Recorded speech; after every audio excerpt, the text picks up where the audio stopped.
Wa yadkhulu fi sahabi ibnu ummi maktumin wa nahwuhu minal umyani wa kuniyat ummuhu bihi likatami basarihi wa ismuhu Abdullahi ahadul muazzinina lahu sallallahu alaihi wasallam. Wa yadkhulu fi sahabi, dan masuk di dalam golongan sahabat oleh ibnu ummi maktum, dan seumpamanya ibnu ummi maktum minal umyani, daripada orang-orang buta.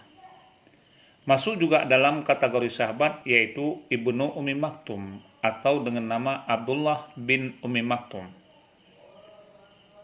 Walaupun beliau dalam keadaan cacat, kekurangan fisik berupa kebutaan, tidak mampu melihat, namun merupakan bahagian daripada sahabat Nabi Shallallahu Alaihi Wasallam.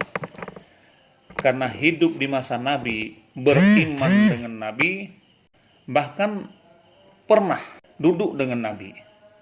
Sehingga pada suatu hari Rasulullah SAW bertanya kepada Abdullah bin Maktum, "Wahai Abdullah bin Maktum, sejak kapan engkau kehilangan penglihatan?" Abdullah bin Maktum menjawab, "Ya Rasulullah, saya buta sejak kecil." Sehingga ketika itu Rasulullah SAW bersabda, "Kalau Allah tabaraka wa ta'ala, iza ma akhaztu karimah abdi lam ajid lahu biha jazaan illal jannah." Allah tabaraka wa ta'ala berfirman, kata Rasul, "Jika aku mengambil penglihatan hambaku," kata Allah, ini merupakan juga hadis kudusi, "maka tidak ada balasan yang lebih pantas aku berikan kepada hambaku," kata Allah, "kecuali surga." Maka ketika itulah Abdullah bin Maktum merasa senang, merasa gembira ketika Rasulullah memberikan komentar demikian, yang merupakan balasannya yang lebih layak, yang cukup pantas, yaitu surga. Maka ibnu Ummi Maktum atau Abdullah bin Ummi Maktum merupakan sahabat yang paling setia kepada Rasulullah SAW. Walaupun beliau cacat fisiknya, tapi kesetiaannya luar biasa. Bahkan saat Rasulullah SAW melakukan safar berangkat ke medan perang, Rasul selalu mengangkat Abdullah bin Maktum menjadi wali kota Madinah, menggantikan Rasulullah yang sedang bersafar. Diganti oleh Abdullah bin Maktum walaupun dalam keadaan buta atau dalam keadaan cacat fisiknya. Namun Rasulullah menaruh kepercayaan yang penuh kepada Abdullah bin Maktum.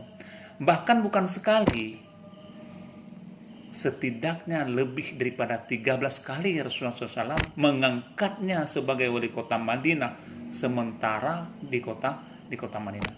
Kalau istilah sekarang yaitu Rasulullah mem-PJ lah, pejabat sementara kota Madinah ketika itu. Hampir 13 kali dipercayai kepada Abdullah bin Maktum. Nah, jadi Abdullah bin Maktum merupakan sosok sahabat Rasulullah SAW yang setia. Kemudian wa kuniyat ummuhu bihi likatami basarihi. Kenapa Abdullah bin Maktum atau disebut dengan Ummi Maktum? Karena itu merupakan kunyah. Ummuhu, ibunya Ummi Maktum, dengannya Ummi Maktum. Kenapa? Likatami basarihi. Karena tertutup, tersembunyi penglihatannya, cacat matanya, sehingga dinamailah yaitu Ummu Maktum. Padahal nama beliau wa ismuhu Abdullah, namanya yaitu Abdullah. Ahadul muazzinina lahu sallallahu alaihi wasallam. Juga Abdullah bin Ummi Maktum merupakan muazzin baginda Nabi sallallahu alaihi wasallam. Jadi keistimewaan daripada Abdullah bin Maktum termasuk salah satu muazzin yang dipercayai pada masa Rasulullah SAW sebagai juru azan. Karena masa Rasulullah SAW ada 5 muazzin yang dipercayai oleh Rasulullah untuk mengumandangkan azan. Yang pertama yaitu Bilal bin Rabah, yang merupakan golongan orang yang pertama yang memeluk Islam dan merupakan yang pertama orang yang mengumandangkan azan. Baru yang kedua Ibnu Ummi Maktum. Nah, maka keistimewaan daripada Ibnu Ummi Maktum atau Abdullah bin Maktum termasuk orang kepercayaan Rasulullah SAW dalam mengumandangkan azan. Yang ketiga Abu Mahzurah, yaitu pemuda Quraisy yang berusaha yang masih usia 16 tahun, yang memiliki suara yang cukup merdu sehingga dipercaya oleh Rasulullah SAW menjadi muazzin. Yang keempat Sa'ad Al-Qaraj, dan yang kelima yaitu Ziyad Al-Harits As-Sudai. Jadi 5 orang yang dipercayai Rasulullah untuk mengumandangkan azan ketika waktu salat masuk, termasuk Abdullah bin Maktum. Selanjutnya wa yadkhulu Isa wal Khidir wal Ilyas alaihi salatu wassalam, dan masuk oleh Isa wal Khadiru dan oleh Khizir wal Ilyasu dan oleh Ilyas alaihi wassalam ke dalam golongan sahabat. Ini wal Khadiru dibaca patah kasrah dha, Khadiru. Itu lebih masyhur bacaannya Khadiru daripada bacaan Khadar. Ada juga yang membaca dengan Khidir, tapi yang paling masyhur patah kaf dan kasrah dal, yaitu Khaddari. Dan hal itu telah dijazam oleh Imam Suyuti dan juga oleh ashabnya.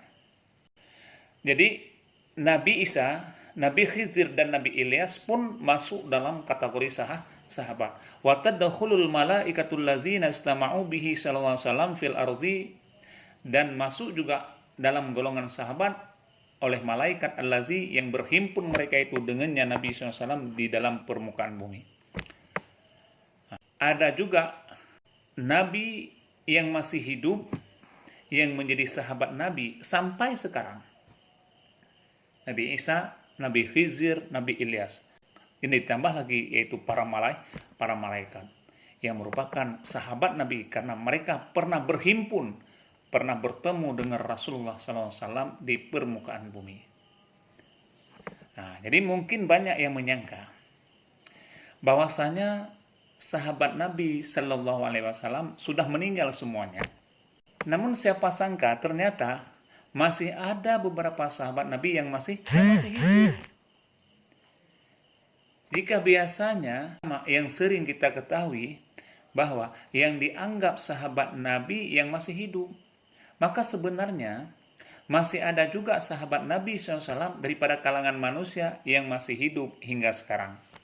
Masih hidup. Sebagaimana yang telah disebutkan, yaitu Nabi Isa, Nabi Khidir, dan Nabi Ilyas.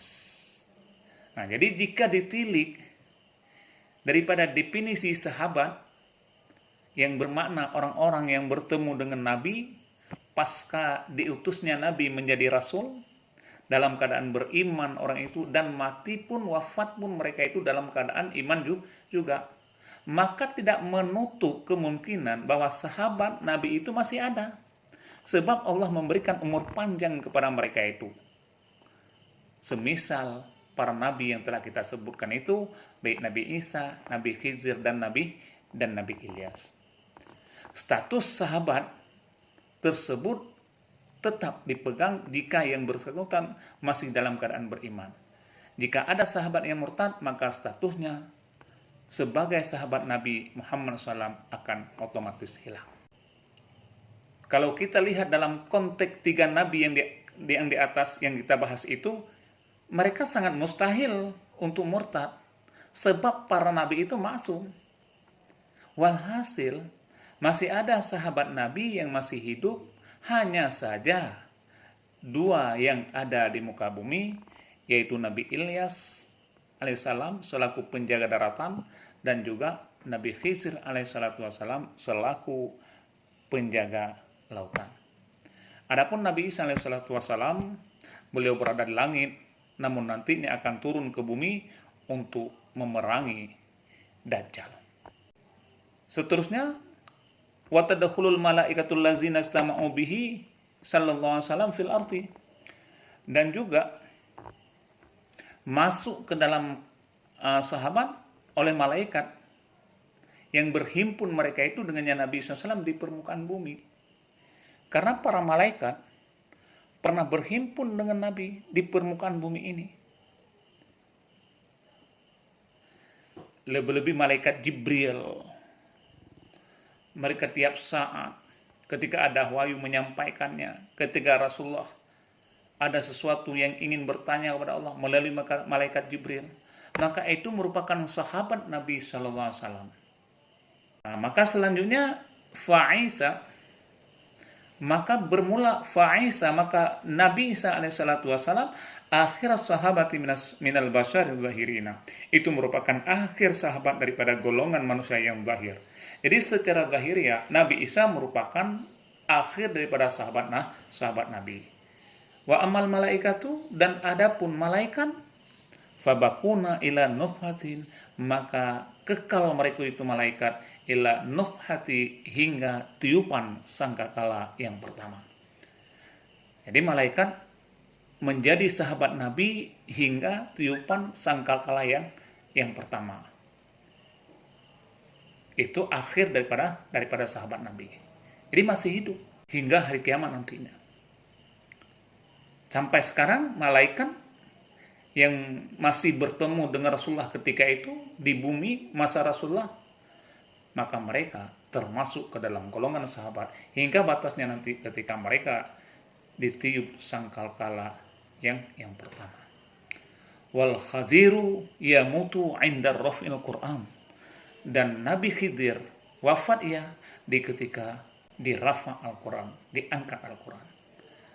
Kemudian Nabi Khidir kapan akhir daripada sahabat? Ketika beliau wafat disertai dengan diangkatnya Al-Quran. Wakila, dan dikatakan orang bal mata, bahkan telah wafat Nabi Khidir. Jadi Nabi Khidir ada juga ulama yang mengatakan sudah wafat, tidak hidup lagi.